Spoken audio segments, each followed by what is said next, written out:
Hello everyone, आप सभी का स्वागत है टेक गाई यूट्यूब चैनल में। और मैं हरजिंदर सिंह आज आपके लिए 9th क्लास का जो कंप्यूटर एप्लीकेशन है उसका फर्स्ट चैप्टर उसका पार्ट 2 लेके आया हूँ। तो पार्ट 1 में ऑलरेडी हमने उसका जो प्रोग्रामिंग अप्रोचेस है, इंट्रोडक्शन है, उनके बारे में बात की है। और पार्ट 2 में आज हमारे पास जो एक्सप्लेनेशन के पॉइंट्स हैं वो हम स्ट्रक्चर प्रोग्रामिंग के बारे में जानेंगे। जो डिफरेंट पैराडाइम्स हैं प्रोग्रामिंग के, स्ट्रक्चर प्रोग्रामिंग है, प्रोसीजरल है, ऑब्जेक्ट ओरिएंटेड है, और डिफरेंस क्या है प्रोसीजरल और ऑब्जेक्ट ओरिएंटेड प्रोग्रामिंग में, इस सभी के बारे में बात करेंगे। So let's begin this video. इसमें हम आपको सबसे पहले बताएंगे कि जो प्रोग्रामिंग पैराडाइम्स हैं वो क्या होते हैं। तो प्रोग्रामिंग पैराडाइम वो स्टाइल है, ठीक है, वो प्रोग्रामिंग का वे है जिसके अकॉर्डिंग जो प्रोग्राम्स हैं किसी भी लैंग्वेज में बनाए जाते हैं, उसको हम प्रोग्रामिंग पैराडाइम बोलते हैं। इसके स्टाइल या वे ऑफ प्रोग्रामिंग, तो इसको आप प्रोग्रामिंग अप्रोच भी बोलते हो, जिसको एक लैंग्वेज जो है, जो प्रोग्रामिंग लैंग्वेज है, उसमें फॉलो किया जाता है। तो वेरियस प्रोग्रामिंग पैराडाइम्स या जो हमारे पास अप्रोचेस हैं वो कौन से हैं। सबसे पहले हमारे पास स्ट्रक्चर्ड प्रोग्रामिंग अप्रोच होती है, देन हमारे पास प्रोसीजरल प्रोग्रामिंग अप्रोच है, देन हमारे पास ऑब्जेक्ट ओरिएंटेड अप्रोच है। नेक्स्ट हम बात करेंगे स्ट्रक्चर्ड प्रोग्रामिंग के बारे में कि ये जो स्ट्रक्चर्ड प्रोग्रामिंग है ये क्या होती है। नेम से ही सुजेस्ट हो रहा है जैसे स्ट्रक्चर। तो स्ट्रक्चर्ड प्रोग्रामिंग अप्रोच एक ऐसी अप्रोच है जिसमें प्रोग्राम का एक स्ट्रक्चर बना होता है, ठीक है, और सारे जो आपकी जो प्रोग्राम है वो एक सिंगल स्ट्रक्चर के अकॉर्डिंग ही बनाई जाती है। तो इसका मीनिंग ये है कि जो भी आपका कोड होगा, ठीक है, जितने भी आप उसमें इंस्ट्रक्शंस लिखेंगे, ठीक है, वो 1 बाय 1 एग्जीक्यूट होंगे, वन आफ्टर अनदर, ठीक है। सबसे पहले फर्स्ट इंस्ट्रक्शन चलेगा, देन सेकंड इंस्ट्रक्शन चलेगा, देन थर्ड। स्ट्रक्चर प्रोग्रामिंग में कोई भी जंपिंग स्टेटमेंट्स नहीं होती।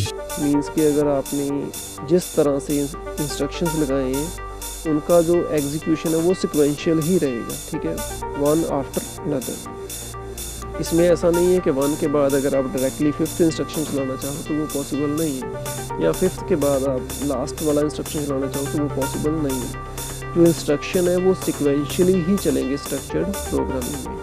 तो इसमें जंपिंग स्टेटमेंट जैसे गो टू यहाँ पे लगा हुआ है। गो टू स्टेटमेंट जो है कि जंपिंग स्टेटमेंट है जो एक जगह से दूसरी जगह पे जाने के लिए इसके कंट्रोल, ठीक है, प्रोग्राम चल रहा है, कौन सी लाइन चल रही है और आपने उसको किसी और लाइन पे जंप करवाना है, तो उसमें हम गो टू यूज़ करते हैं। बट स्ट्रक्चर्ड प्रोग्रामिंग में इस तरह की कोई भी जंपिंग इंस्ट्रक्शंस नहीं होती। तो इसलिए हम इस अप्रोच को बोल सकते हैं कि ये एक सीरियल अप्रोच है, सिक्वेंशियल अप्रोच है, जिसमें सभी इंस्ट्रक्शन जो है वो सीरियल वाइज स्ट्रक्चर्ड मैनर में चलते हैं, ठीक है। तो स्ट्रक्चर प्रोग्रामिंग में जैसे आप HTML के वेब पेजेस बनाते हो, ठीक है, या SQL क्वेरीज लिखते हो, ठीक है, डेटाबेस में, तो जो भी क्वेरीज हैं, जो भी आपका HTML के टैग्स हैं वो एक स्ट्रक्चर के अकॉर्डिंग बनाए जाते हैं। उनमें ये जो स्ट्रक्चर प्रोग्रामिंग है इसको यूज़ किया जाता है। नेक्स्ट हमारे पास है प्रोसीजरल प्रोग्रामिंग। तो प्रोसीजरल प्रोग्रामिंग या इसको आप प्रोसीजर ओरिएंटेड प्रोग्रामिंग भी बोलते हो, ठीक है। तो ये एक वो वे है प्रोग्रामिंग का जिसमें जो एक बड़ी प्रॉब्लम है या जो लार्ज प्रोग्राम है उसको आप छोटे छोटे फंक्शंस या मेथड्स में डिवाइड कर लेते हो। तो इस प्रोग्रामिंग में हमारा जो मेन फोकस है वो फंक्शंस के ऊपर रहता है, ठीक है, कि प्रोग्राम कौन सा है, कितने फंक्शंस आपने बनाए हैं और वो जो फंक्शंस हैं कौन कौन से हैं। फॉर एग्जांपल यहाँ पे हमारे पास जो एक डायग्राम शो की है मैंने आपको, सबसे पहले मेन फंक्शन। जैसे मेन फंक्शन हर प्रोग्राम में होता है, ठीक है, तो सारा प्रोग्राम जो है यही चलाता है मेन फंक्शन। तो डायग्राम में आप देख पा रहे हो कि मेन फंक्शन आगे कॉल कर रहा है फंक्शन 1 को, फंक्शन 2 और फंक्शन 3 को। देन फंक्शन 1 भी आगे फंक्शन 4 को कॉल कर रहा है, फंक्शन 2 है वो फंक्शन 4, फंक्शन 7, फंक्शन 5 को कॉल कर रहा है, फंक्शन 3 जो है वो आगे फंक्शन 5 को कॉल कर रहा है। इसी तरह से फंक्शन 4 आगे 6 और 7 को कॉल करेगा, फंक्शन 5 जो है वो 7 और 8 को कॉल करेगा। तो ये एक हमारे पास प्रोसीजर्स, यहाँ पे प्रोसीजर्स या फंक्शन सेम होते हैं, ठीक है। प्रोसीजर्स को ही हम फंक्शन बोलते हैं। तो ये इस तरह का अगर प्रोग्राम है कि एक प्रॉब्लम को आपने डिवाइड किया है फंक्शंस में और सभी फंक्शंस के ऊपर आपका फोकस है कि कौन सा फंक्शन कहाँ से एग्जीक्यूट होगा, ठीक है। मेन से कौन कौन से फंक्शन चलेंगे, आगे उनमें से कौन से फंक्शन चलेंगे, हमारा ध्यान यहाँ पे है। तो जो डाटा है प्रोग्राम में, क्योंकि सभी प्रोग्रामिंग लैंग्वेजेस में जो सबसे इम्पॉर्टेंट थिंग है वो डाटा है, ठीक है। तो प्रोसीजर ओरिएंटेड प्रोग्रामिंग का जो लिमिटेशन यही है कि यहाँ पे हमारा जो फोकस है, हमारा जो ध्यान है वो फंक्शंस के ऊपर रहता है रैदर देन डाटा, ठीक है। तो डाटा एक सेकेंडरी एस्पेक्ट बन जाता है यहाँ पे प्रोसीजर प्रोग्रामिंग में, ठीक है। और जो मेन एस्पेक्ट है वो आपका कौन सा रहता है, फंक्शंस। आगे हमारे पास यहाँ पे एडवांटेजेस हैं कुछ, ठीक है, कि जो प्रोसीजरल प्रोग्रामिंग है उसमें क्या क्या बेनिफिट्स हैं हमें। सबसे पहला जो एडवांटेज है वो ये है कि जो प्रोसीजर्स हैं या जो प्रोसीजरल प्रोग्रामिंग है उसमें आपका प्रोग्राम जो है स्मॉल यूनिट में डिवाइड हो जाता है। तो इसलिए उन स्मॉल यूनिट्स को रीड करना, अंडरस्टैंड करना क्या है, ईजी है। सेकंड बेनिफिट है जो प्रोसीजर्स हैं उनको आप रिपीट कर सकती हो, रिपीटली यूज़ कर सकती हो, जितने टाइम आपने उसको चलाना है आप उसको चला सकती हो। तो उसके लिए आपको जो सेम कोड है वो बार बार लिखने की यूज़ नहीं है, ठीक है। तो बिना कोड को रिपीट किए आप किसी फंक्शन को बार बार चलाना चाहते हो तो उसको आप चला सकती हो। फॉर एग्ज़ाम्पल यहाँ पे मैं आपको एक एग्जांपल दूंगा। जैसे आप एक कैलकुलेटर को देखते हो, कैलकुलेटर के ऊपर बहुत सारे बटन्स होते हैं, कुछ नंबरिंग के लिए होते हैं, डाटा इनपुट करवाने के लिए, और कुछ plus minus multiply divide square root वगैरह के लिए होते हैं। अब मान लो वो जितने भी बटन हैं वो सभी अलग अलग फंक्शंस हैं, ठीक है। अगर आप प्लस को दबाओगे तो कौन सा फंक्शन चलेगा, प्लस वाला, एडिशन करेगा वो, ठीक है। अगर आप मल्टीप्लाई को दबाओगे तो वो मल्टीप्लाई करेगा, अलग अलग फंक्शंस हैं। अब ये भी है कि जिस फंक्शन की आपको जितनी बार ज़रूरत है आप उसको उतनी बार रीयूज़ कर सकते हो, ठीक है। उसी तरह से यहाँ पे प्रोसीजरल में भी यही चीज़ होती है कि आपने फंक्शन तो बना दिए, फंक्शंस को कॉल भी कर लिया, और जितनी बार आपको किसी फंक्शन की ज़रूरत है आप उसको रिपीट कर सकते हैं। थर्ड बेनिफिट है हमारे पास डिबगिंग। डिबगिंग क्या होता है कि अगर प्रोग्राम आप बना रहे हो उसमें कोई मिस्टेक है या कोई एरर आ गया है, अब हमने उस एरर को फाइंड आउट करना है, आइडेंटिफाई करना है कि एरर कहाँ पे आया है और उसको करेक्ट करना है। तो ये जो प्रोसेस है एरर को आइडेंटिफाई करने का और उसको करेक्ट करने का, उसको बोलते हैं डिबगिंग। तो डिबगिंग करना जो है वो इजी हो जाता है प्रोसीजरल प्रोग्रामिंग में, ठीक है, क्योंकि आपके फंक्शंस अलग अलग बने हुए हैं, ठीक है। अगर प्रॉब्लम प्लस में आ रही है, मीन्स कि एडिशन वाला फंक्शन मान लो, अगर एडिशन ठीक नहीं आ रहा आउटपुट में तो आपको सिर्फ वही फंक्शन चेक करने की ज़रूरत है। अगर बाकी के फंक्शन ठीक चल रहे हैं तो उनको चेक करने की ज़रूरत नहीं है। तो इसलिए जो है आपकी डिबगिंग है वो भी ईज़िली हो सकती है, और जो एरर्स हैं उनको ईज़िली आप डिटेक्ट कर सकती हो और उनको ईज़िली करेक्ट कर सकती हो। देन हमारे पास डिसएडवांटेजेस हैं कि जो प्रोसीजरल प्रोग्रामिंग है उसके साइड इफ़ेक्ट्स क्या हैं। फर्स्ट है कि जैसे मैंने आपको ऑलरेडी बताया है कि प्रोसीजरल प्रोग्रामिंग में हमारा जो फोकस है वो फंक्शंस के ऊपर रहता है, ठीक है। डाटा के ऊपर हमारा फोकस नहीं रहता, वो सेकेंडरी एस्पेक्ट बन जाता है। तो इसलिए जो डाटा की सिक्योरिटी है वो थोड़ी कम हो जाती है, क्योंकि डाटा एक ग्लोबल डाटा बन जाता है प्रोसीजरल प्रोग्रामिंग में, और उसको कोई भी प्रोग्राम में किसी भी पार्ट में से कोई भी फंक्शन उसको यूज़ कर सकता है, which is not secure. Second जो है प्रोसीजरल प्रोग्रामिंग में जो फंक्शंस होते हैं, ठीक है, उनको रियल वर्ल्ड ऑब्जेक्ट्स के साथ रिलेट करना जो है वो डिफ़िकल्ट होता है, ठीक है, क्योंकि कुछ चीज़ें ऐसी होती हैं जिनको हम फंक्शंस के फॉर्म में उसको सॉफ्टवेयर की फॉर्म में इम्प्लीमेंट नहीं कर सकते। थर्ड है कि जो फ्लेक्सिबिलिटी है, ठीक है, फ्लेक्सिबिलिटी क्या होता है, चेंजेस करना, ठीक है। जो प्रोसीजरल प्रोग्रामिंग है उसमें जो चेंजेस करना है वो डिफ़िकल्ट रहता है, क्योंकि प्रोसीजरल प्रोग्रामिंग में जो डाटा टाइप्स आपको पहले से दिए हैं, जो चीज़ें आपको पहले से दी गई हैं, आप उन्हीं को यूज़ कर सकते हो, बट आप कोई अपनी न्यू टाइप नहीं बना सकते। तो इसके साथ ही हमारी जो एक्सटेंसिबिलिटी है, एक्सटेंड करना, ठीक है, किसी चीज़ को और बढ़ाना, ठीक है, जो आपको डाटा टाइप्स मिले हैं उनकी हेल्प के साथ आप नए डाटा टाइप्स बनाओगे, उसको बोलते हैं एक्सटेंसिबिलिटी। तो वो चीज़ इसमें कम हो जाती है प्रोसीजरल प्रोग्रामिंग में। देन है कि ये जो प्रोसीजरल प्रोग्रामिंग है ये लार्ज और कम्प्लेक्स कैलकुलेशन के लिए सूटेबल नहीं है। नेक्स्ट हमारे पास जो प्रोग्रामिंग पैराडाइम है वो है object oriented programming, and this is very important to understand, क्योंकि ये जो पैराडाइम है ये हम यूज़ करने जा रहे हैं जावा में। तो जो ऑब्जेक्ट ओरिएंटेड प्रोग्रामिंग है इसको हम शॉर्ट में ऊप्स बोलते हैं, ठीक है। तो जिसका मीनिंग है कि ये एक ऐसी प्रोग्रामिंग लैंग्वेज है जो किसके ऊपर बेस्ड है, ऑब्जेक्ट्स के ऊपर, ठीक है।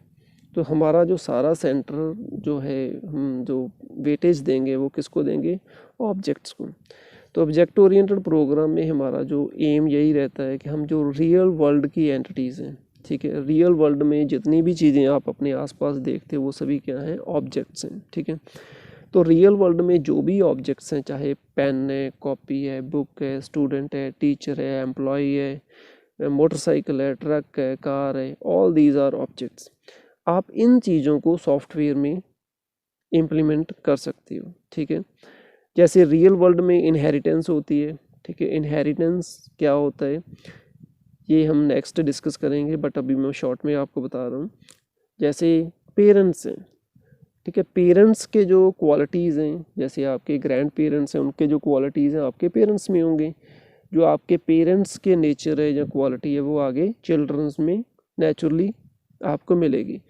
तो ये होता है इनहेरिटेंस, ये रियल लाइफ में है। हाइडिंग मीन्स के किसी चीज़ को हाइड करना। हम रियल लाइफ में बहुत सारी चीज़ें जो हैं अपने जो है कुछ चीज़ें हम डिस्क्लोज़ करते हैं, कुछ चीज़ें हम हाइड करते हैं, ठीक है, क्योंकि सभी बातें हम सभी को नहीं बता सकते। तो हाइडिंग भी होती है रियल लाइफ में।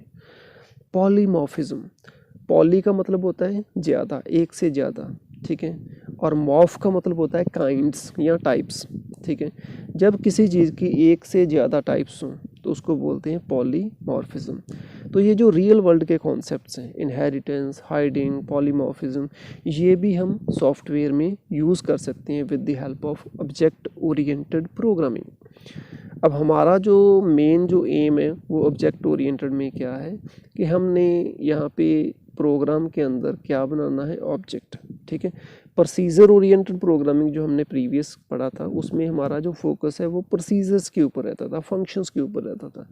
बट यहाँ पे जो ऑब्जेक्ट ओरिएंटेड प्रोग्रामिंग है फंक्शंस में भी होते हैं, ठीक है, बट हमारा जो फोकस है फंक्शंस के ऊपर नहीं है, हमारा फोकस जो है वो ऑब्जेक्ट्स के ऊपर है, ठीक है। अब ऑब्जेक्ट क्या है यहाँ पे, जो रियल वर्ल्ड में है उसी को आप सॉफ्टवेयर फॉर्म में भी इम्प्लीमेंट कर सकती हो, ठीक है। अब सॉफ्टवेयर जो है, सॉफ्टवेयर ऑब्जेक्ट है वो बाइंड करता है, बाइंड करता मतलब बांध देना, दो चीज़ों को इकट्ठा कर देना।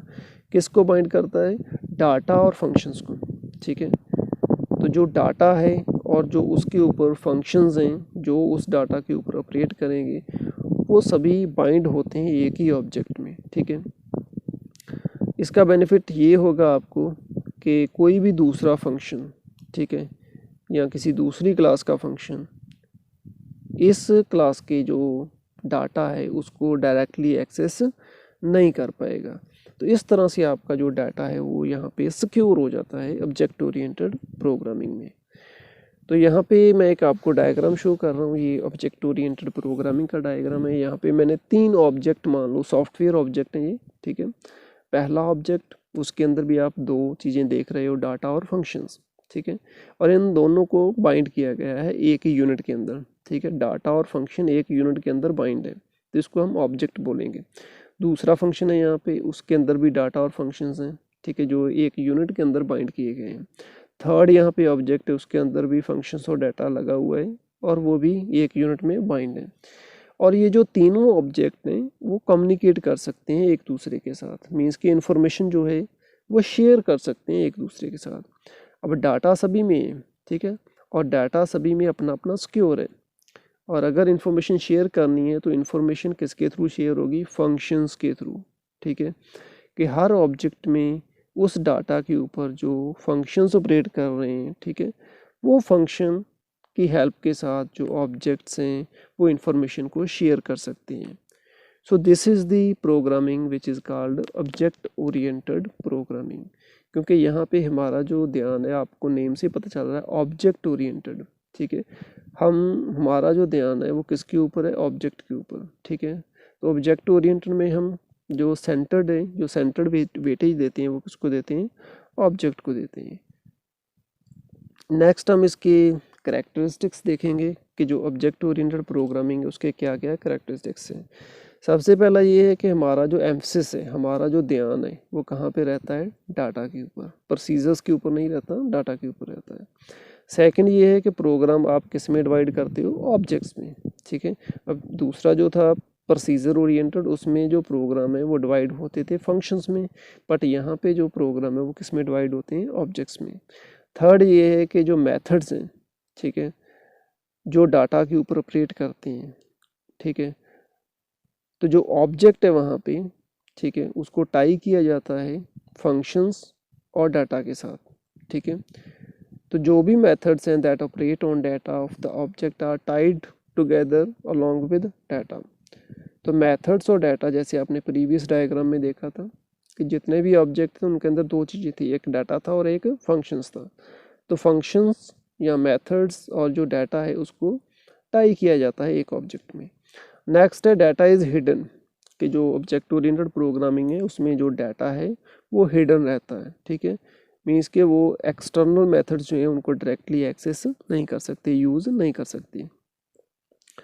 फिफ्थ हमारे पास ये है कि जो ऑब्जेक्ट हैं वो एक दूसरे के साथ कम्युनिकेट कर सकते हैं, मीन्स कि इंफॉर्मेशन को शेयर कर सकते हैं।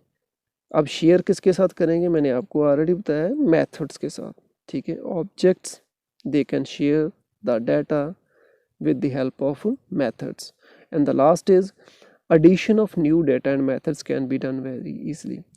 क्योंकि ये जो ऑब्जेक्ट ओरिएंटेड प्रोग्रामिंग है, ठीक है, इसमें अगर आपने कोई नई डाटा टाइप बनानी है, ठीक है, जो पहले से डाटा टाइप है वो तो है, बट आप अपनी नई डाटा टाइप्स भी बना सकते हो with the help of classes and object. और जो मेथड्स हैं वो भी आप क्रिएट कर सकते हो, ठीक है। New methods, new data type you can create, and in the previous program or in any program you can add new data types and methods according to the need. So that's why this programming is very extensible, ठीक है। तो future proof programming है, ठीक है, इसमें आप programme में easily जो न्यू टाइप्स है वो ऐड कर सकते हो। So these are the characteristics of object oriented programming. Next हम डिफरेंस देखते हैं कि यहाँ पे जो प्रोसीजरल प्रोग्रामिंग है या ऑब्जेक्ट ओरिएंटेड प्रोग्रामिंग है उनमें क्या फ़र्क है। फर्स्ट, प्रोसीजरल प्रोग्रामिंग में जो लार्ज प्रोग्राम है उनको हम स्मॉलर यूनिट या स्मॉलर पार्ट्स में डिवाइड करते हैं, जिनको क्या बोलते हैं, फंक्शन। बट ऑब्जेक्ट ओरिएंटेड में क्या होता है कि जो लार्ज प्रोग्राम है उनको आप स्मॉलर पार्ट्स में जब डिवाइड करते हो उनको फंक्शंस नहीं बोलते, उनको हम बोलते हैं ऑब्जेक्ट्स, ठीक है।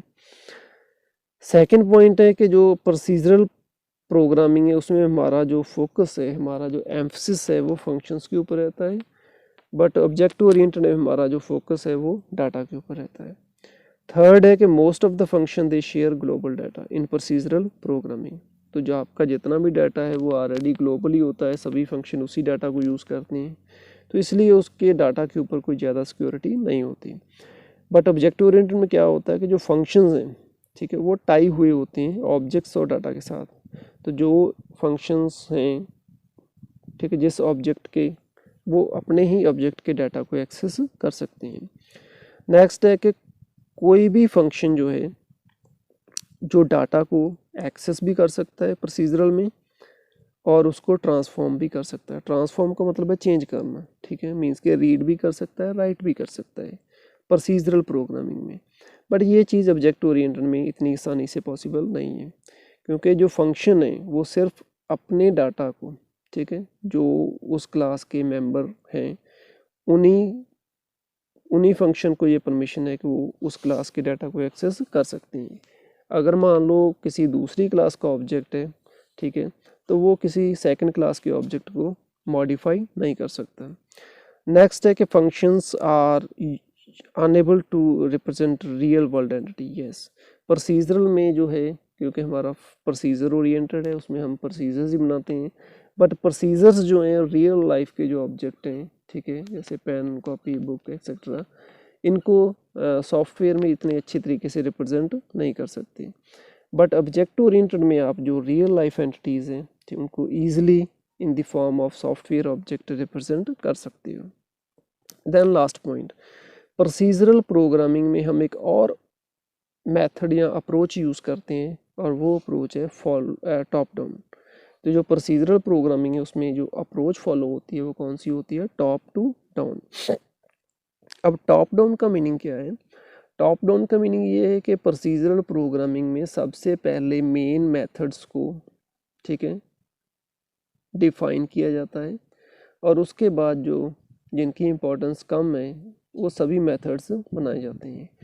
तो टॉप डाउन का मीनिंग यही है कि इम्पोर्टेंस के अकॉर्डिंग ठीक है मेथड्स बनाए जाते हैं प्रोसीजरल प्रोग्रामिंग में। सबसे पहले वो मेथड्स बनेंगे जिनकी इम्पोर्टेंस ज़्यादा है और जिन मेथड्स की इम्पोर्टेंस कम है वो बाद में डिफ़ाइन किए जाएंगे। बट जो ऑब्जेक्ट ओरिएंटेड है उसमें जो अप्रोच यूज़ होती है वो बॉटम अप यूज़ होती है ठीक है, मीन्स नीचे से ऊपर। इसका मीनिंग ये है कि जो लेस रेलेवेंट फंक्शंस हैं वो पहले बन जाते हैं और जो ज़्यादा रेलेवेंस या ज़्यादा इंपॉर्टेंस वाले फंक्शन है वो बाद में बनते हैं। तो आगे चल के आप देखोगे कि जो प्रोग्राम है ऑब्जेक्ट ओरिएंटेड में जैसे मेन मेथड जो होता है वो लास्ट पे लगा होता है ठीक है, सबसे लास्ट पे। कौन सा मेथड, मेन, सबसे ज़्यादा इंपॉर्टेंट जो मेथड है वो लास्ट पे बना होता है ठीक है।